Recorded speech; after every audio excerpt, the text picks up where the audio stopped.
मेरे दोस्तों, एक गांव में एक किसान था, बहुत मेहनती था, गरीब भी था।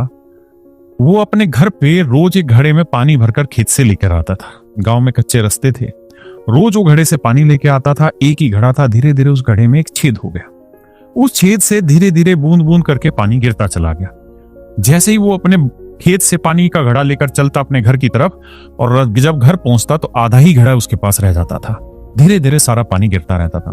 एक दिन उसने एक योजना बनाई कि क्यों ना मैं जिस रास्ते से आता हूं उस रास्ते पर रोज पानी की बूंदें गिरती हैं, तो क्यों ना मैं उस रास्ते पर कुछ बीज गिरा दूं, ताकि पानी जब रोज डले उस रास्ते पर, पानी की बूंदें जब गिरे तो धीरे धीरे वो बीज अंकुरित हो पाए। अगले दिन किसान ने यही काम हुआ, और देखते ही देखते एक वक्त ऐसा आया मेरे दोस्तों, जब पूरे रास्ते में जो उसने बीज डाले थे वो अंकुरित हो गए और उनमें धीरे धीरे पौधा बनना स्टार्ट हो गया।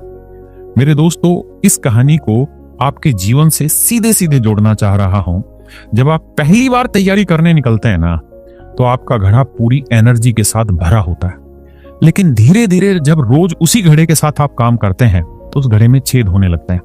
कभी आपकी एनर्जी वेस्ट हो जाती है फालतू के डिस्ट्रैक्शन में, कभी आपकी एनर्जी वेस्ट हो जाती है सोशल मीडिया पे फालतू की बकवासबाजी में, कभी आपकी एनर्जी वेस्ट हो जाती है किसी लड़की के चक्कर में, कभी आपकी एनर्जी वेस्ट हो जाती है टीचर्स की कंट्रोवर्सी के चक्कर में, और धीरे धीरे धीरे धीरे धीरे धीरे आपका मोटिवेशन और आपकी एनर्जी गायब होती चली जाती है, कम होती चली जाती है।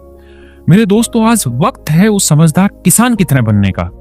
देखिए, ये तो मैं भी जानता हूं, ये प्रकृति का नियम है कि आप बहुत ज्यादा ताकत एक साथ अपने शरीर में, अपने दिमाग में लगातार लेकर नहीं रख सकते।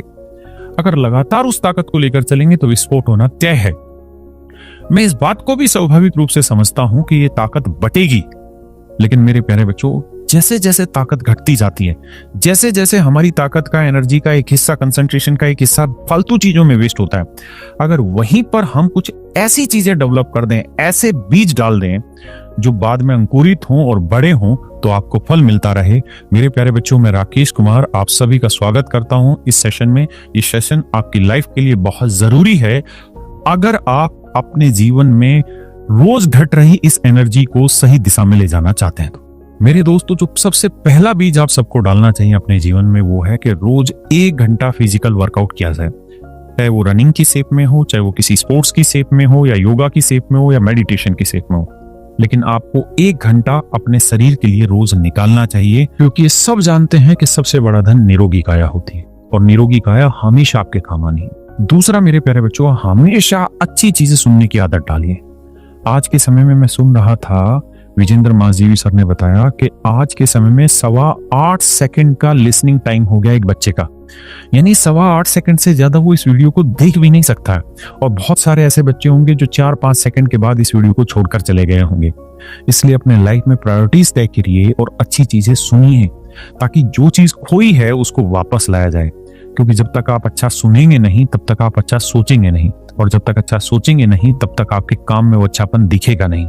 इसलिए अगर आप अच्छे आदमी बनना चाहते हैं तो अच्छा सुनिए। तीसरी चीज मेरे प्यारे बच्चों, आप जानते हैं कि आपको कामयाबी के लिए कभी ना कभी किस्मत शब्द की जरूरत होती है, और ये किस्मत शब्द माँ के पेट से कोई बच्चा लेकर नहीं आता, ये अपने कर्मों से ही बनानी पड़ती है। तो आपकी किस्मत भी अच्छी होती चली जाएगी। और मेरे बच्चे, चौथी और सबसे बड़ी चीज, आप अगर किसी की मदद कर रहे हैं और 1 घंटा उसे रोज पढ़ा रहे हैं, जो हम जैसो टीचरों से भी कोचिंग में नहीं समझ सकता, अगर आप ऐसे बच्चे को 1 घंटा पढ़ा रहे हैं, तो आप ये समझिए कि इस दुनिया में आप बहुत कम लोगों में से होंगे जिन्होंने एक आदमी कमा लिया जो जीवन भर आपका एहसान भी मानेगा और आपके साथ खड़ा रहेगा। मेरे दोस्तों, हमेशा इस बात को ध्यान रखना, पैसा दुनिया कमाती है, लेकिन अगर आप आदमी कमाने में कामयाब हुए तो बहुत बड़ी चीज होगी।